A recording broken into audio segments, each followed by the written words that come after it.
Hey, my name is Lizzie Smiley, and I absolutely love helping people connect with their calling and all the tools they need to kick roadblocks and excuses right out the door so they can cultivate the life they dream about. If you want to launch, grow, pivot, or scale your Etsy shop, or you've always wanted to develop the mindset and skills to run your own business, then I'm your girl. I've had that entrepreneurial spirit going strong since my very first lemonade stand, and now I'm a work-at-home mama with multiple online companies and a full-time Etsy shop, all while being present with my kids for the everyday chaos and most important milestones. On this podcast, we'll talk about all things business, mindset, Etsy, creativity, dazzling our customers, and so much more. There's plenty of room at this table for you, so scooch on in and let's go. I'm holding nothing back. Welcome to How to Sell Your Stuff on Etsy. I'm so glad you're here. Hey guys, welcome back to the podcast this week. I am so excited to be sitting behind the microphone and getting ready to talk some digital products with you. And if you are on TikTok, we have the girl everybody knows joining us on the podcast this week. Do you guys follow the Fast Track Girl? Because whether you're on TikTok or Instagram or YouTube or anywhere else on the interwebs, she's probably crossed your path.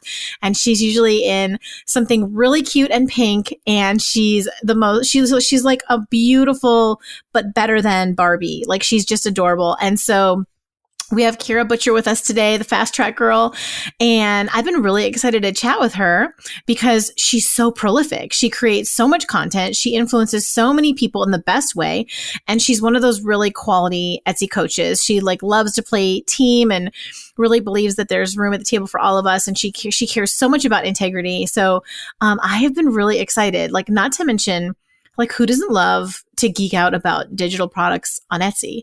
So let me read you her bio because the girl's amazing. So Kierra is a digital product coach who specializes in studying trends and helping beginners start their own Etsy shop. As a stay-at-home mom of 3, she found that she needed a way to generate income from home. She started a digital product Etsy shop on a whim and ended up earning over $100,000 plus. Now she's helped over 7,000 students and is excited to continue to share trending product alerts, tutorials, and encouragement along the way. The girl is amazing. So I was really excited today to hear a little more of her story because I hadn't heard it before. And then just to kind of hear what her beat on what's kind of going on in the digital product space. So I know you guys love this topic. I'm so excited to get your feedback. So please help me welcome Kierra to the podcast. Kierra, hi. I'm vibrating. I'm so excited you're here. Welcome to the podcast. Hi. Thank you so much for having me. We've all been stalking you in the best way for the last year and a half, watching you literally take over TikTok with your incredible content. And, do you know what? I've got to tell this story of how I just connected with you recently. Literally, I'm in the physical product space. Everybody, you guys are going to laugh at me. I'm in the physical product space, but I get Kierra's emails because they're so good and I love listening to what she has to say. And it's how I find out what's going on in the digital space. I got one a few months ago where I literally was writing down a business plan to start a digital product shop. I was so motivated by your email that I was going to drop everything my entire life and just start a digital product. So you're that good, girl. I love it. I love writing emails. Emails are my You do? Oh, I love it. Yeah, I'll spend 4 hours on a newsletter. I love it. Okay, so that's the thing. I like it, but I feel like it takes a lot of time. So I'm super interested to know that you love doing it. I do. I love copywriting. I love it. So it's just enjoyable for me. And I keep notes throughout the, month about exactly what I want to write about. So it's very I have notes to refer back to. So it's not, anyways, it's intentional and I love it. I know I'm over here another thing we need to talk about. I'm over here I love it. There's so, okay, we're just going to take a girls trip. We're just going to have to do that because there's so many subjects we need to hit. But for me and for everybody listening, we have to start with your background because we get to hear you talk about the digital product stuff all the time. But how did you become an entrepreneur? Did you go, did you study something different in college? Who are you? How did you get into Etsy? All of that good stuff. Yeah. So, I love how everybody's journey is so different. I got married when I was 19. And so I did not go to college. I did a semester in college, but that was nothing. Schooling was not for me. I actually had my cosmetology license. That's what my original path was. And so I worked in a salon for 6 months and I was like, this is not the vibe for me. It's not making me happy. So I was like, we got to pivot. So that's when I started to actually, my first business was photography. So I was a photographer for a few years. My husband is in digital marketing. So he worked for a company called Infusionsoft. I don't know if you've heard of them. Yeah, so they're called Keep now. They've rebranded, but my husband is like one of the first employees there. I use Keep every day. Yeah. Oh, really? Yeah. Yeah, that's my husband's like expert in. My husband helped with a lot of that. So he was like in the first couple employees, and he's actually friends with CEO. We ran into them at Cheesecake Factory the other day, actually. Anyways, so we worked there. I was the receptionist for a while. And so that was my introduction to digital, like online space, because photography is very, service based. Then I got, I got pregnant and I was like, puking my guts up. So I was like, okay, we gotta switch, gotta change. Cause I would have my bride and groom over here, like posing them, and I'd be like throwing up in the bushes. So I'm like, okay, we gotta change.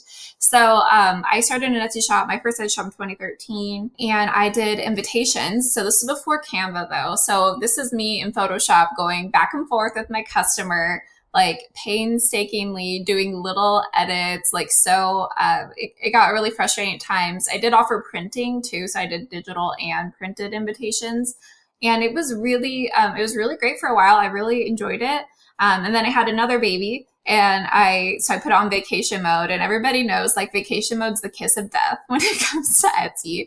And so after I came out of vacation mode with my shop, it just like was never the same. So I was like, all right, I'm gonna just be done with it for right now. And then I just continued to have another baby. And then after I had my third baby, I was like, okay, who am I as a person? Like, let's dive into that. I started a digital art business. So that was kind of my reintroduction to being digital, but it was service-based. So I was going back and forth with my customers again, making edits. And I kind of had this aha moment where I was like, I can only make as much income as my time allows because it's service-based. So I can only do so many portraits in a certain amount of time. So I'm limited, by default.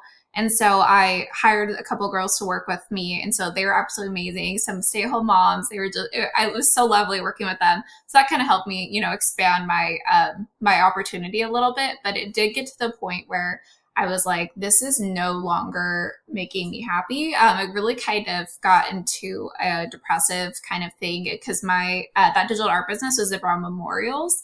As a miscarriage survivor, miscarriage survivor.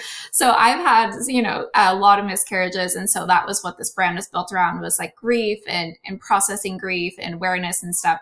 And so I would have like 40 DMs a day, and people would be just, trauma dumping in my DMs, or just like in graphic detail explaining what was going on with them, or just sending me pictures, things that were really traumatic for me. And so it got to the point where I was like, I can't do this anymore.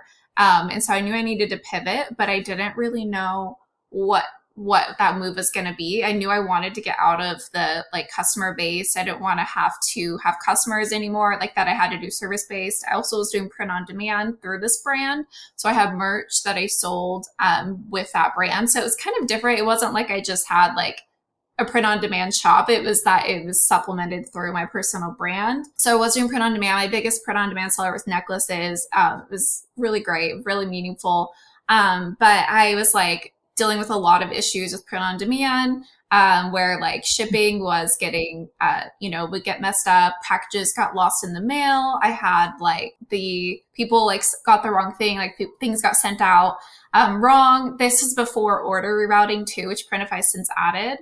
But like if a product like went out of stock, like all of a sudden I have to refund it. And because these things were like really emotionally driven for these purchases, it was very, there was just a different level of reaction when these kind of things would happen.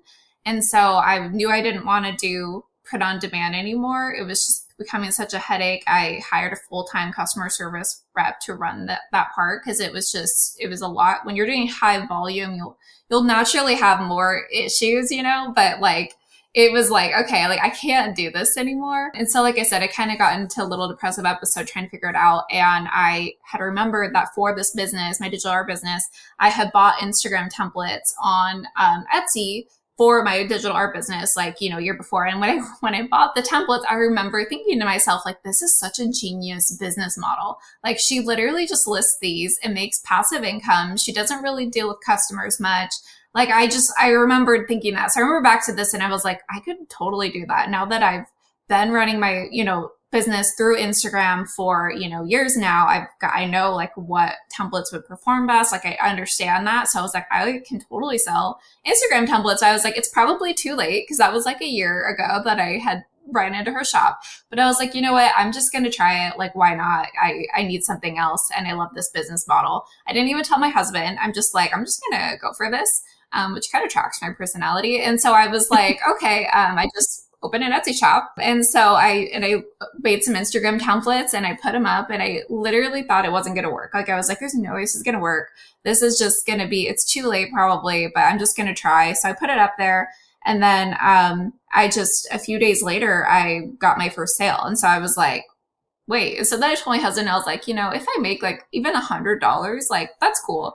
It's not, it's whatever. And then I ended up doing like 1,200 in the first 30 days. And so then I was like, wait a second, this is something going on here. And so that's kind of when I started getting really serious about it, and then kind of going like all in on digital products and Etsy. And for me, the biggest win for me was how little customer service it required. Yeah. From going from something that had like a lot of like customer interaction to like something literally like zero. Things like I would wake up with sales and I would be like, this is the whole new life. Like, what is this? What have I been missing out on? Like, I've been over here doing like service-based. I've been doing like, the print on demand thing. I had done all this stuff, and I was like, this is just the best thing ever. And so that is kind of what that's what kind of led me to digital products and Etsy. It was kind of one of those things. And after that, I went all in on digital products. I had a lot of, I've had a lot of success with digital products and Etsy. And I had actually started the Fast Track Girl to teach people how to do social media marketing. That was the original intention of the Fast Track Girl.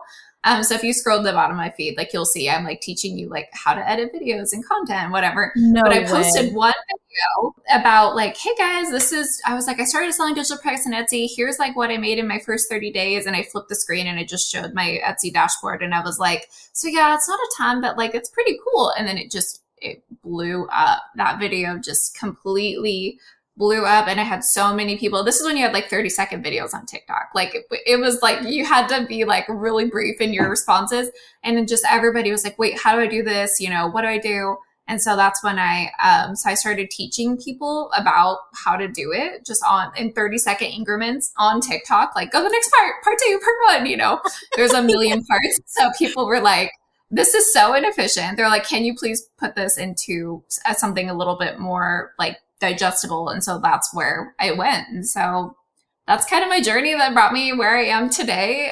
But yeah, I love it. Digital products and Etsy, like I said, changed my life. I think it's the best business model, especially if you're somebody who has anxiety like me, or struggles with like, the overwhelm of like possibly dealing with upset customers or things like that. It's just such a great opportunity. And that's why I'm so passionate about talking about it, because I think there's so many people that this is just such a great option for. So yeah, that's kind of my long story. No, I'm obsessed. I had not heard so much of that. I'm absolutely geeking out. Oh, I have so many questions. Okay. So did you have a background in design? How did you get so good? Because here's the thing. I would love to play with digital products, and I sit in Canva and try to create a template, and I'm just like, my 8-year-old could do a better job. And I have some experience, you know what I mean? Like, so how did you get, like, what's the background there? You're just intuitively good at it. Okay. So as a photographer, I did a lot of Photoshop. You do kind of have to, as part of my editing. So I was very familiar. And like I said, that was where I started with my digital invitations, is Photoshop editing. And so, Photoshop's way harder than Canva. So I already had a lot of like those skills kind of going into the Canva thing. But, this sounds so lame, right? But like, it was just something I was good at. Like, I didn't really, I didn't like had training. something that just kind of felt really natural to me. Something I just enjoy. And so I don't know, like I haven't had training. I just like sat down and did it. Are you good at like interior decorating too though? And I mean, obviously we know you're good at fashion and you have the cosmetology. Like you've got this in your genes, but are you good at interior decorating as well? I in my Pinterest boards look really great with my ideas. But I've never really like decorated my house before, like real intentionally. Just like we've gone through so many like roller coasters of up and down, like investing in our house has never like been a top priority. So I've never really like decorated, but in theory, like in my mind, I think I could do a good job. Well, even the way you stage in your videos, like you always look so put together and so cute. Like you are totally that girl. So I get it. So do you get the question a lot from your students and followers? Like, how do I get better at design? Occasionally people do ask. And my biggest advice for that is just practice. And I mean, that really goes with anything that you're new to. Practicing is just such a great, like, it's the only way we get better. Another exercise that I talk about that has been maybe a topic of controversy for some people, but it's literally just meant as a practice, but is to go onto Canva and look at the pre-made templates and then practice recreating the pre-made templates on your own. Oh, that's smart. Just to understand like, oh, this is how they did that. This is a gradient, or this is just a shape or whatever. And this is purely as an exercise to learn how these minds are thinking and how people are setting things up, not to sell. We don't sell the ones that are pre-made or anything like that, but just as a design practice exercise, that's something that's completely free and you can use to practice to get better. I think that's brilliant. Like I think about my daughter learning cursive and how they give her a sample sentence. This is what it should look like. And then right below it, she tries to mimic it. And actually I took several years of art school, and that's exactly what we did. Is we had professional paintings or pieces of art that like amazing people made. And it was like, duplicate that. And it wasn't to sell. It was to learn where things go. It was because we are three-dimensional people and we have to experience, like, we can't just look at it and understand. You've got to move your hands. You've got to do the action, right? So I think, I mean, I think that's brilliant. I don't see anything controversial about that at all.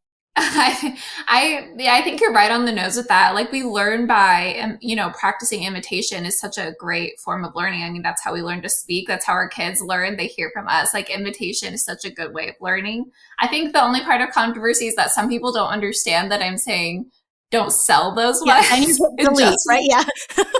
Yeah, and so I'm always like, don't sell these ones. And people are like, what do you mean? And so I'm like, this is just for practice. And so some people in my comments will get like, you said not to sell those. And I'm like, that's right. This is for practice. So anyways, like you said, I think it's such a great way to learn anything, is to try to copy other people have done it as a learning exercise. No, that's really good. That encourages me. That's something that I could do if I wanted to play with that. Are you ready to start building your social media presence to help market your Etsy products, but not quite sure where to start? I am so excited to tell you guys about the social media membership that I'm a part of called Julie's Biz Boutique. My friend, Julie Oxendine, started out selling wreaths on Etsy and has built a monster of a social media presence of over 1 million followers who buy her products, her tutorials, and her courses. She is the queen of Etsy social media coaches, and I cannot recommend her more highly. She's also so relatable and genuinely interested in helping you grow, which is just my kind of gal. Her monthly membership will keep you up to date on how to best leverage all of the platforms with their ever-changing algorithms and connect you with a wonderful community of like-minded makers. As a member, you will also get immediate access to Julie's library of over 100 training videos on everything from Facebook, Pinterest, Instagram, YouTube, TikTok, Etsy, and even more. I could keep going on. It's the best bang for your buck that you can get to learn so much about social media and find the inspiration and help you need to start growing your following. Fun little secret too, I got to plug this in. Julie's membership only opens to the public for new members a couple times a year, but since she loves us so much, we get special treatment and you can join us right now. So just go to howtosellyourstuff.com/Julie to learn more and get enrolled today. Once again, that is howtosellyourstuff.com/Julie. And I can't wait to hang out with you there. What kind of products in the digital space are really like getting great results for your students right now? Like what is trending? I know, because we hear like there's not really a good point in going to wall art at this point, like trying to make printables, things like that. You hear about the saturation, which I'm not like, I kind of think if you're like good enough, it's not going to matter. But that's my opinion. But I'm sure you've got up your sleeve because you do these videos constantly of like micro niches that are really hitting right now. Yeah, I mean, to your point, I think you can really sell anything if you have like outside marketing. Like if you are really passionate about wall art and you want to do like go heavy on your social media strategy, you can absolutely generate traffic yourself. But Yeah. when I'm talking about like trending digital products, I'm going in with the assumption that you are not doing any social media and that you want to depend 100% on Etsy traffic. And so that's when that competition level and the saturation comes into play, because now we are only competing with Etsy and we got to play into the Etsy game. So a lot of times people will come to me and be like, well, I saw a shop and they, got 50,000 sales on their wall art this month. And I'm like, well, yeah, they have 150,000 followers on Instagram. Like they're not getting that from Etsy.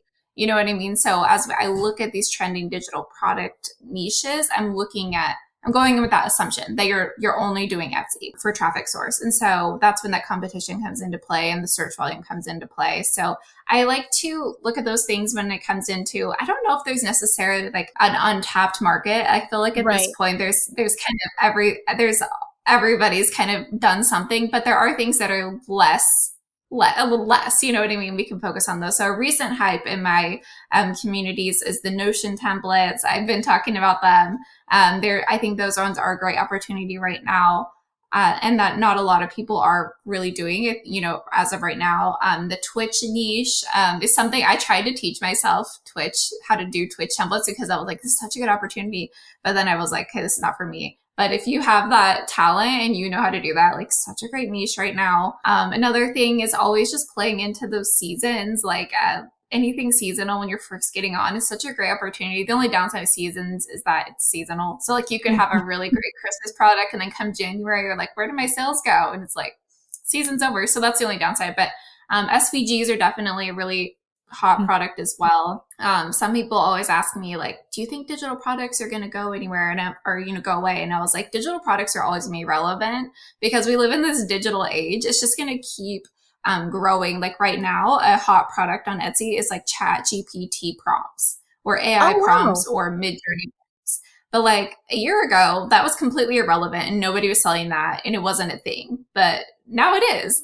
When I first got on Etsy, media kits were a really great thing to sell. And now it's kind of shifted and now it's UGC creator, like very kind of a sub niche of UGC. You gear them towards UGC creator kits and that kind of a different thing. So I think digital products won't go anywhere, but they'll continue to evolve with the times.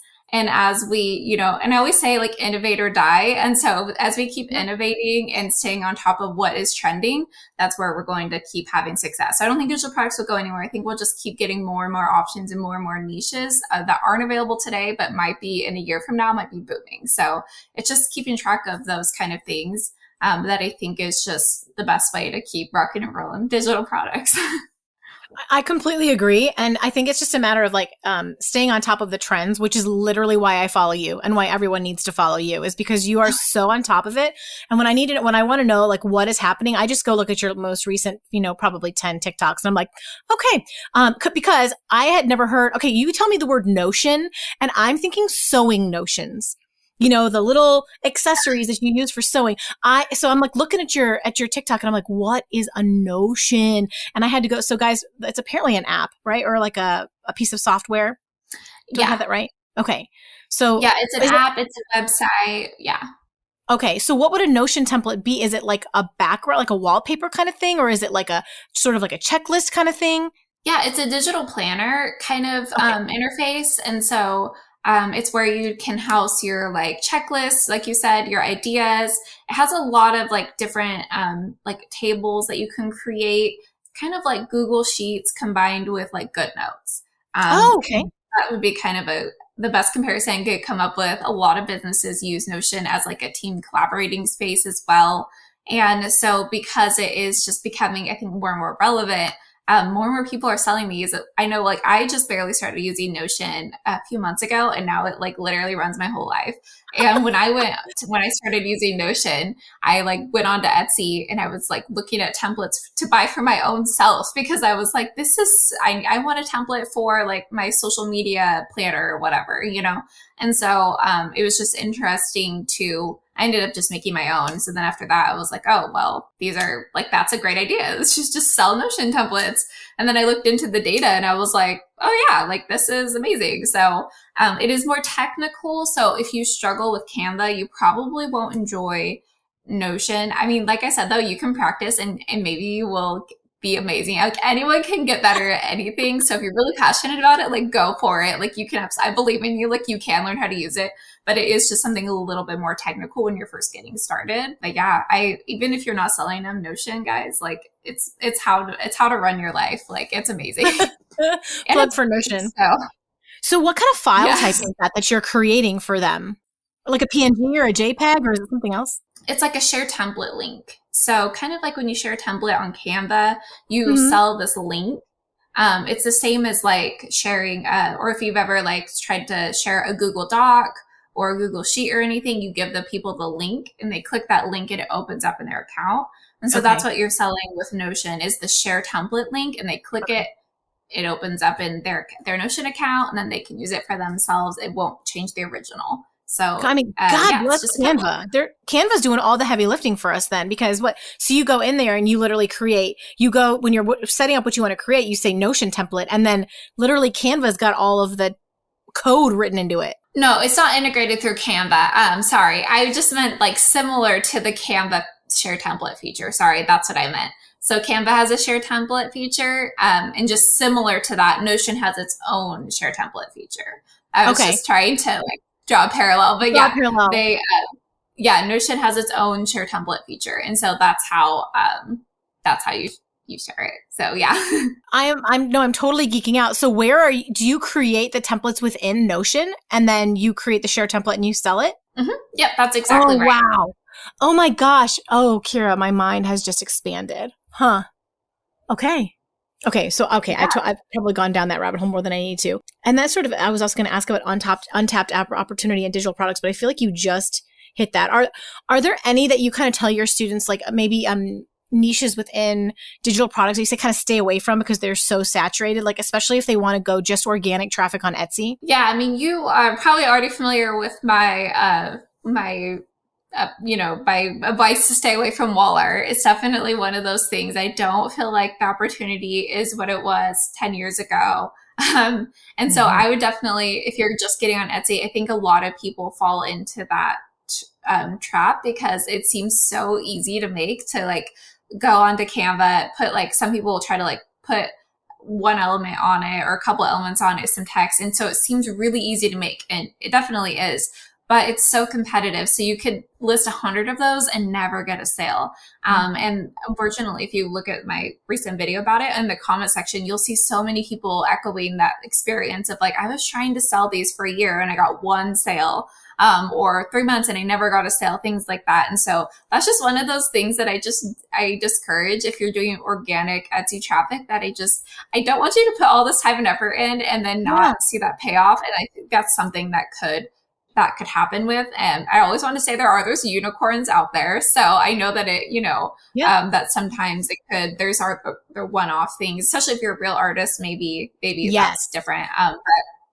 And what I mean by real artist is, I mean, like, you know what I mean? Like, like doing something, like, you're not just dabbling in Canva, you're an artist. Yeah. Yeah. Something like that I could see being a little bit better, but yeah, that's just one of those products I recommend staying away from. Another one is just certain niches of invitations. Like I started my invitation shop when I was in 2013, and it's definitely not what it used to be compared to back then. So it's just really saturated. There are sub niches, like really specific sub niches that there's opportunity with, but you have to dig for those ones. So the like general, just like wedding invitations, like so competitive. And a lot of people struggle there now. But yeah, those are the two big ones that came to my mind of things I would probably discourage against. But again, like there's unicorns, maybe you'll be unicorns. So I mean, follow your heart.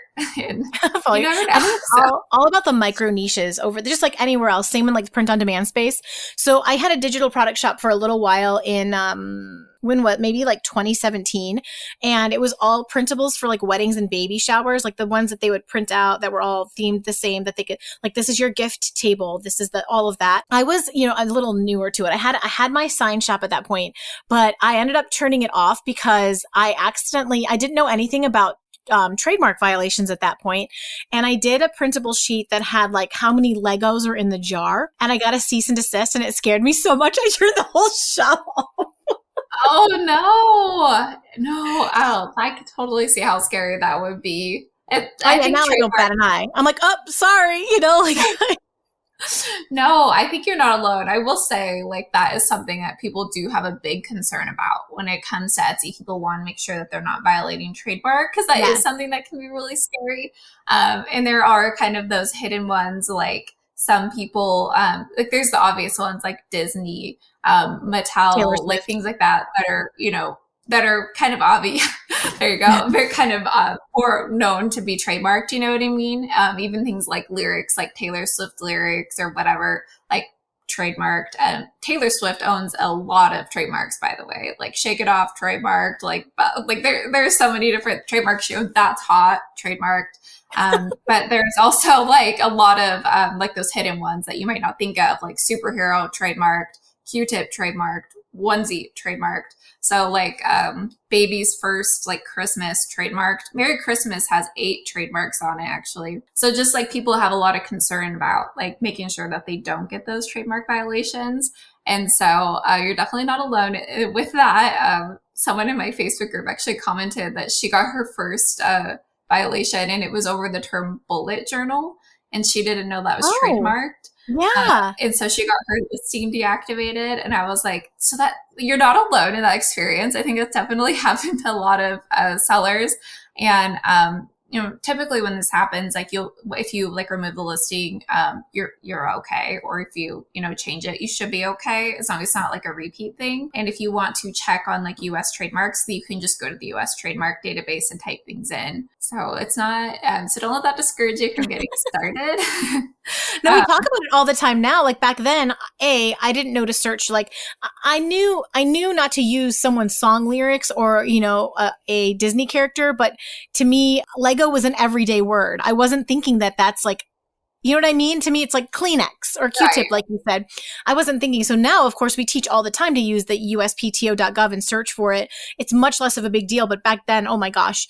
But I brought all that up, like A, to make fun of myself, but B, to say probably those are pretty saturated at this point too, right? Like those kinds of printables. Yeah, I kind of put that in the wall art, like printable kind of same kind of box. But I will say there are some sub niches of those like party printables that are actually okay. So if you dig for them, there are some like party printables that are okay, but things that are more like diaper raffles or like table numbers, things like that, are a little bit more saturated. But on the flip side, like a printable wedding seating chart looks really great. So with the competition, so there are some of those like sub niches in there, but more general ones are a little bit boring.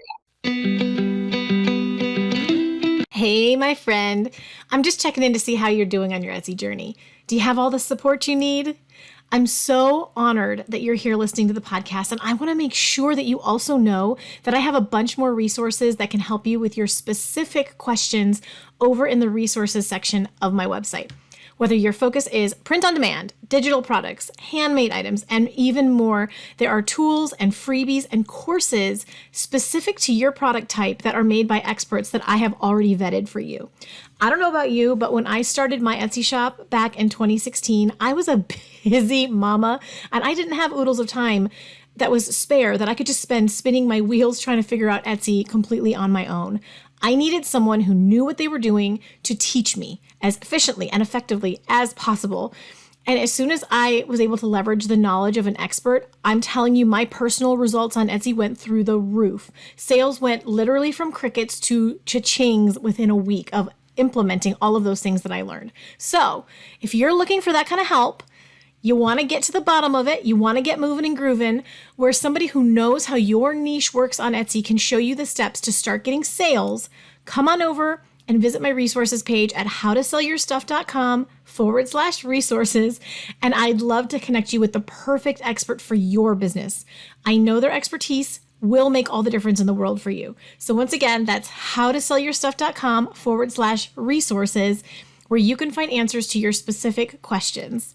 I'll see you there. What I've been chewing on lately too is like, you could, I'd love to get your take on this, because I used to be like, don't do anything that's saturated, but if you create some really, really good standout pieces in those micro niches where you can kind of get in, but then you have some supporting additional files that are probably saturated, they're not going to sell on their own, but someone might come and bundle them, or because they're buying your thing that's more rare, they're going to add on the table numbers, for example. That could be a way to increase your number of, products purchased, but just don't expect to get any traction on those by themselves. It would have to be in tandem with that more rare item. What do you think about that? No, I think that's a great strategy, especially, and we love a good bundle. That helps you increase your sale price, helps you increase the amount of products in your shop. And we love that. So anything that is a bundle, like you said, even if it's more competitive, or maybe even something that's just not very searched very often, if you pair it with something that is a better opportunity, that does open things up. Etsy recently did a seminar where they said, if you show Etsy that you are getting a lot of sales in a specific niche, you get an additional benefit in the search results. And so if you are just serving this one niche, and even if there are those more competitive products, that if you're getting a lot of sales on your other products, there's a chance that those ones could also get the boost from it. And so I totally agree. I think that can be a strategy to try out. Oh, so fun. Kierra, we could literally talk for months. We could just go on and on. So please tell us what resources that you have that you're really excited about right now that people can jump over to we'll link everything, but they can jump over to your website and take advantage of to learn more. If they want to dive more, like you're their person, they want to learn from you. What courses and other resources do you have going on? Yeah. So a recent hype, my recent freebie is the AI prompts for ChatGPT to start selling digital products faster. I'm so jealous that ChatGPT is relevant now, because when I started digital products, I was like, hey, I did everything myself. And anyways, now a lot of things can be expedited with AI.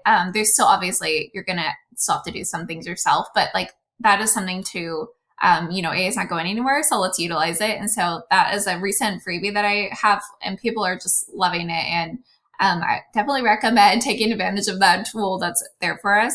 And then I do have the 2 courses. One I have is the beginner friendly course. So if you are brand new to digital products and you want help setting up your shop, click by click instruction, video trainings, that is what that one is. It also includes Pinterest. I'm very passionate that Pinterest and Etsy go together. Yes. Peanut butter jelly. And I don't think you should have to have Pinterest training, separate. So that's an all-in-one. You get the Etsy, you get the Pinterest.